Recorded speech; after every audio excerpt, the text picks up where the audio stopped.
Hello friends, once again I welcome all of you. Now we are going to talk about the crystal field theory. तो crystal field theory समझने से पहले ये समझना है कि ये आया क्यों. तो valence bond theory was not able to give the complete information in the complex. Like उसने क्या क्या चीज़ें नहीं बताई वो पहले देख लेते हैं. So defects of valence bond theory. ठीक है. तो splitting of d orbitals he was not able to explain the why the d orbital and how the d orbital is getting split. पहली बात उसने बताया नहीं कि डी ऑर्बिटल का स्प्लिटिंग होता है. So the splitting of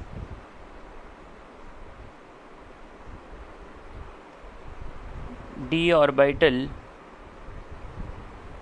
was not explained by him.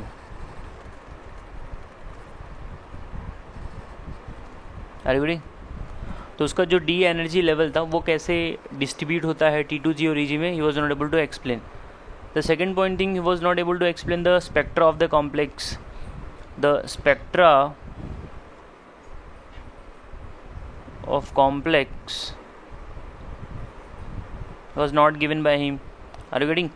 After that he was not able to say if coordination number is 4, so when आपका जो ज्योमेट्री होगा वो टेट्राहेड्रल होगा कि स्क्वायर प्लेनर होगा. he was not able to explain.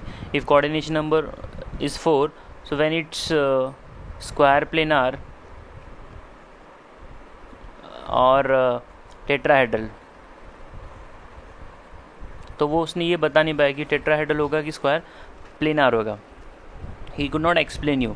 Apart from that he was not able to indicate the inner orbital complexes. Are reading? So when the certain ligands the inner orbital complex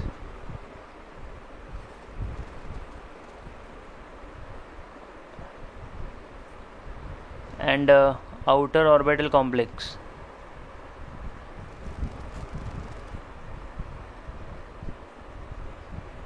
are you getting? So he could not explain the certain ligands form inner orbital complex and certain ligand form outer orbital complex. ये बहुत चीज़ों को नहीं बताया. And उसके बाद उसने ये भी नहीं बता पाया था आपका mechanism of the reaction with the complex. Rate and the mechanism was not able to explain. Rate and mechanism of reaction with complexes was not explained by him. Are you getting? तो बहुत सारी चीज़ें उसने नहीं बताई थी valence bond theory ने. तो इन सब चीज़ों को क्रिस्टल फील्ड थियरी ने ओवरकम किया. तो हम लोग सीधा भी क्रिस्टल फील्ड थियरी को समझने की कोशिश करते हैं. तो क्रिस्टल फील्ड थियरी को समझने से पहले हमको वैलेंस बॉन्ड थियरी का इसका डी ऑर्बिटल का स्पेशल अरेंजमेंट समझना ज़रूरी है. इसको मैं रफ करता हूँ. नाउ सी, आपको पता होना चाहिए कि क्रिस्टल फील्ड थियरी जो है वो वैलेंस बॉन्ड थियरी के बहुत पहले इंट्रोड्यूस की गई थी, अप्रॉक्सीमेटली 20 years बैक. उसके पहले आई थी, but the scientist started it's implementation. और उसके बारे में जो भी उन्होंने ये करना था एक्सपेरिमेंट या जो भी इम्प्लीमेंट करना था वो after 20 years later the chemist started doing its implementation. So in order to understand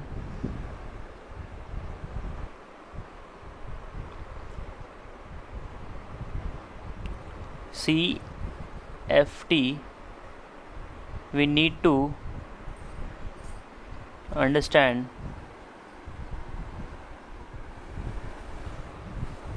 3D, or I can say the spatial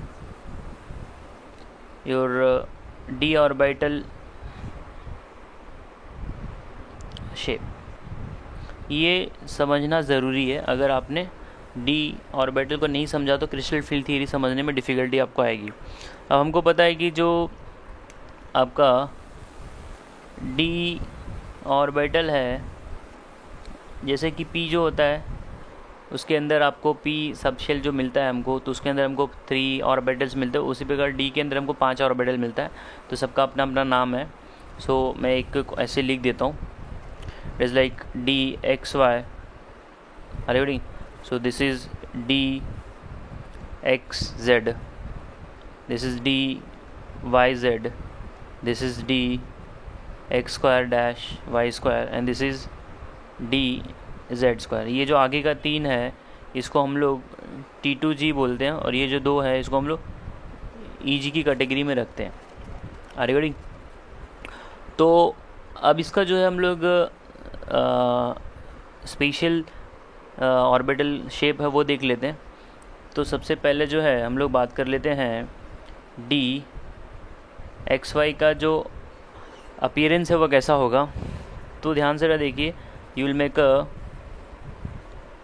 आपने 2 एक्सिस बनाना है। This is your x axis. No you don't make the this, हम लोग ये दूसरा axis जो है यहाँ पे मैं ड्रॉ कर लेता हूँ। दिस इज़ योर, मान लीजिए आपकी वाई एक्सिस है। तो एक्सिस के बीचों बीच जो है आपका लोब्स होता है। This is coming, are you getting? ये एक्स और वाई है, तो अगर ये ऐसा रहेगा तो ये बाहर की तरफ आ रहा है। 3D इमेजिन करोगे तो जो आपके लोब्स हैं आपका, मान लीजिए ये है, ये एक्सिस के बीचों बीच होता है। Are you getting? अगर यहाँ पे कोई एक्सिस रहेगा ना तो वो दोनों के बीच में आ रहा है। तो सिमिलरली यहाँ पे भी एक रहेगा लोब। तो ये जो है इसको मैं छोड़ दीजिए ऐसे। सो दिस इज़ योर, मतलब ये यहाँ से जा रहा है और आगे की तरफ आ रहा है। Are you getting? इमेजिन करिए थोड़ा। सो ये एक्स और वाई है, this is your d x y. Similarly I can have d x z. So I will make आप तीनों एक्सिस बना सकते हैं, कोई प्रॉब्लम नहीं है। आपने यहाँ पे लोब्स लिए हैं ये, and this is your, I can say this is your y axis, this is your x and this is your z axis. ये आपका जेड है। तो जो लोब्स हैं जिसके अंदर इलेक्ट्रॉन होता है वो एक्सिस के बीचों बीच है। Are you getting? तो ये आपका हो गया d x y d y z, d x z था, डी वाई जेड यहाँ पर बना रहा हूँ मैं। तो यहाँ पे भी वही बनेगा, आपको खाली लोब्स एक्सिस के बीचों बीच चेंज करना है। ये आपने जेड एक्सिस ले लिया, आपका ये यहाँ से ये वाई एक्सिस है, तो ये एक्सिस जो है बाहर की तरफ आ रही है। Are you getting? ये कुछ बाहर की तरफ निकल रहा है, ये आपका this is y. Now another lobe is going to be here.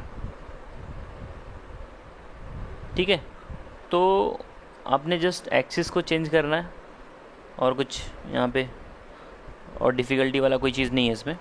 You just need to know orbitals are placed in between the 2 axis. Are you getting? यहाँ पे मैंने एक्स एंड वाई लिया था, यहाँ पे मैंने एक्स एंड जेड लिया है, यहाँ पे मैंने this is going to be your x and, ठीक है, and this is your y axis पे है और ये आपका जेड। तो 2 एक्सिस के बीच में हमने इसको प्लेस कर दिया है। तो ऑर्बिटल्स का ओरिएंटेशन एक्सिस के बीचों बीच है, तो यहाँ पे कुछ इतना प्रॉब्लम होता नहीं, क्योंकि इलेक्ट्रॉन जब अप्रोच करता है वो एक्सिस को पकड़ के इलेक्ट्रॉन आता है, तो इसमें रिपल्शन होने के चांसेस कम होते हैं। तो जब आप बात करते हो d x square y square, तो इसमें कैसा ना, इलेक्ट्रॉन्स जो है आपके जो लोब्स हैं वो अलॉन्ग द एक्सिस होते हैं। ये मान लीजिए आपकी एक्स एक्सिस है और ये मान लीजिए आपकी वाई एक्सिस है, तो जो लोब्स हैं वो इस एक्सिस के थ्रू ही होते हैं। Are you getting? So when the electron will approach, they will get a more repulsion in this case. The lobes are along the axis. Similarly, we have a d z square also. तो ये जो है lobes, मान लीजिए आपका अगर z axis है तो lobes यहाँ पे ही है, along the z axis है। Are you getting? ये आपकी मान लीजिए y axis है, ये आपकी x axis है, और यहाँ पे ऐसे वो सर्कल आपको बना के रखना है। So we have to just we need to know the appearance of your d orbital. So this is T2G and this is your this two together called as a EG orbitals. I hope ये just understanding के point of view मैंने बताया कि d orbitals के अंदर जो T2G है उसको ज़्यादा रिपल्शन फील होता है जब इलेक्ट्रॉन अप्रोच करता है as compare to the your EG. So now we'll write down the few postulates of valence bond theory or your this crystal field theory. तो वो ज़रा देख लेते हैं. तो क्रिस्टल फील्ड थ्योरी ने तो पहले ये बोला कि जो लिगेंड और मेटल का बॉन्ड बनता है ना वो प्योरली आयोनिक होता है और उनके बीच में कुछ ये नहीं होता है, ओवरलैपिंग का चांस नहीं होता है. And there is a very strong repulsion happening. So because of that repulsion there is a splitting is happening. Are you getting? So ये कुछ चीज़ें थी जो क्रिस्टल फील्ड थ्योरी में हमको समझनी है. So see the first postulates of CFT, crystal field theory. Now see, first I can say that the ligands are like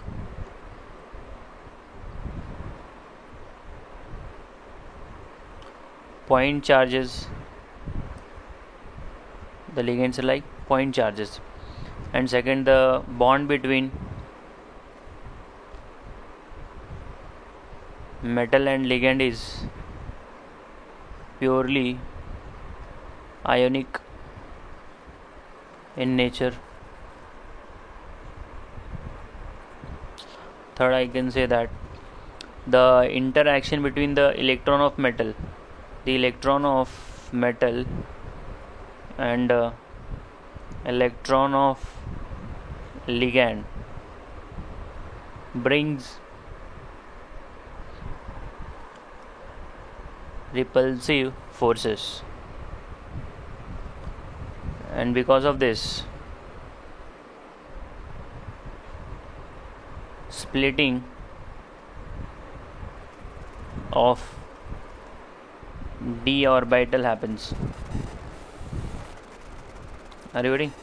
ये आपका VBT ने नहीं बताता, ये इसने बता दिया. Fourth, there is no overlapping. There is no overlapping between metal and a ligand. Are you getting? The fifth is when ligand approaches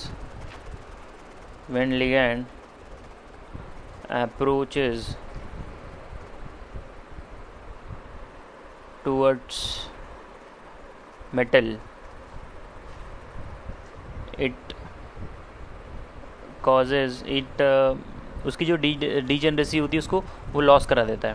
so when the ligand approaches towards the metal it makes loss of degeneracy. अब degeneracy का मतलब होता है equal energy. जो metal के orbitals थे वो 5 orbital होते हैं, मतलब बॉक्सेस, तो उनकी एनर्जी सेम होती है. जब लिगेंड अप्रोच करेगा ना तो वो ब्रेक करके उसको T2G और EG में स्प्लिट कर देता है.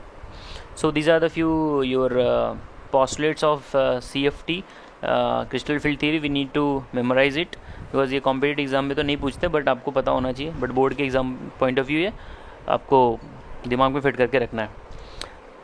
ठीक है. अभी मैं इसके बाद एक डायग्राम बनाऊंगा टेट्राहेड्रल एंड ऑक्टाहेड्रल. ठीक है. वो एक उसके अंदर एक फार्मूला आता है. Tetrahedral is 4/9 of octahedral. See that. अगर आपके पास यहाँ पे ये आपका मान लीजिए मेटल है, ये आपका फ्री मेटल आयन है. ठीक है. तो जब वो फ्री था तो उसकी एनर्जी क्या थी? इक्वल थी. Now what is going to happen? Now the ligand is going to approach. तो जब वो लिगेंड अप्रोच करेगा ना तो ये क्या होगा? इसके पास 2 ऑप्शन है ब्रेक होने के लिए.